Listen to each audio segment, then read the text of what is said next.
Hello, I am Jaylord and today I am going to explain what is media. The term media comes from the word medium, which is defined as channel, means, or method.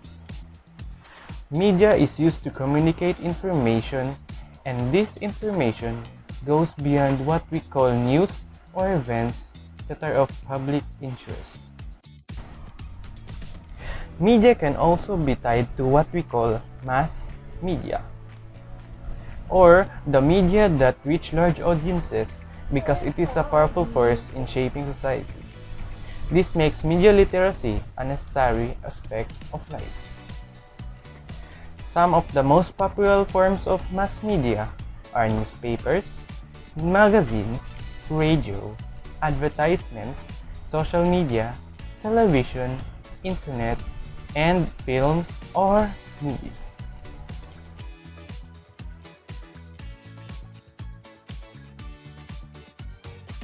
Form of media. Print media refers to paper publication like newspapers, books, magazines, newsletters, and journals. It also includes brochures, posters, flyers, banners, and billboards. Print media is considered the oldest form of media, as it is closely tied to the emergence of the printing press. Broadcast media includes radio and television media that initially used the airwaves to reach their audience. Nowadays, radio and television both use direct satellite broadcasting, which help them reach audience worldwide. New media is composed of media that use digital technologies like internet to distribute or exhibit content. Monovic 2006, producer of print media and broadcast media, have increasingly relied on new media as a platform because it's helped them gain a wider audience, and because more and more people are now using new media as a means of communication. Thank you.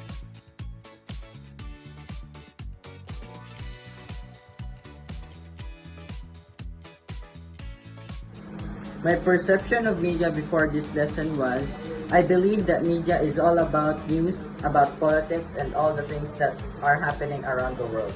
However, my view of social media now is that we can also use it through communication. We can easily influence through social media by sharing some information through social media. In that way, we can create a communication all around the world. The most relevant function of media for me is that I can easily communicate through social media to all the people that I want to communicate with. What was your perception of media before this lesson? My perception of media before we start our lesson is that media was all about rumors, false information, and media was unreliable. What is your view of media now? After our class, I realized that media is really helpful in keeping you informed about current situation or current events and providing you with a variety of information. Second question, how does communication influenced by media and information? We have several platforms to share the information we have and may easily communicate and convey through the media. Last question, what is the most relevant function of media to you and why? The most relevant function of media to me is the act as channel of information and knowledge. Through media, it helps me communicate with other people, sharing information and knowledgeable information. By providing the appropriate information, we may benefit one another. I'm your fellow MC here, Francis Peteros, and today we're going to interview our fellow students from GMC. And first, we have our first student, Iori. Uy, nagputay! Imong anak, Yor! Imong anak! Tumakan pag yun. Hi, Hi. First, we may ask you, what is your name? My name is Yuri Ayan. Your age? Secret. Your occupation? Working student. Your relationship status? Bawal. Your net income? 1 million. Okay. Now we are going to ask you 3 different questions. First, we have, what was your perception of media before this lesson? Well, my knowledge about media before learning about the lesson a while ago is I thought media was a people full of hooligans, you know, like they keep on speaking about not the truth.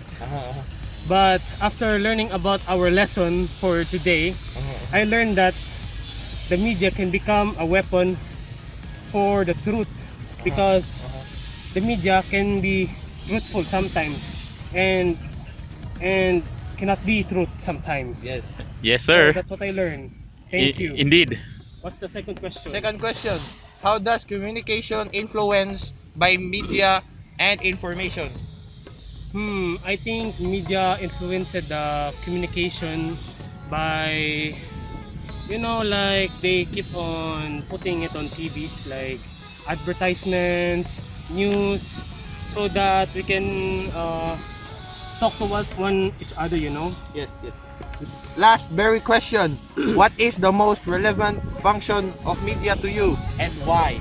I think the most relevant is like the news, the giving the news, you know, because it inform people about what is happening around themselves. Like COVID-19, for example, the newscaster is telling about the news about COVID. That's all. Thank you very much. Thank you for having our introduction today, and we will see you out next time.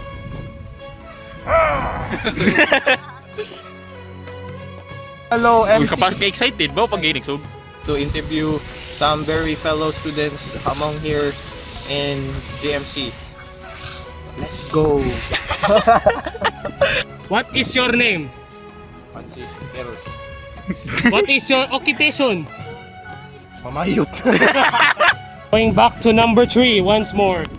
What is the most relevant function of media to you and why? relevant function of media to me is media act as a channel and information and knowledge, because as we all know, media is the one who distributes all the information and knowledge through different audiences around the world. And me as the audience, I have definitely learned different lessons and powerful knowledge that has come into my aid. I see. Very good. Bravo. That's all. Thank you.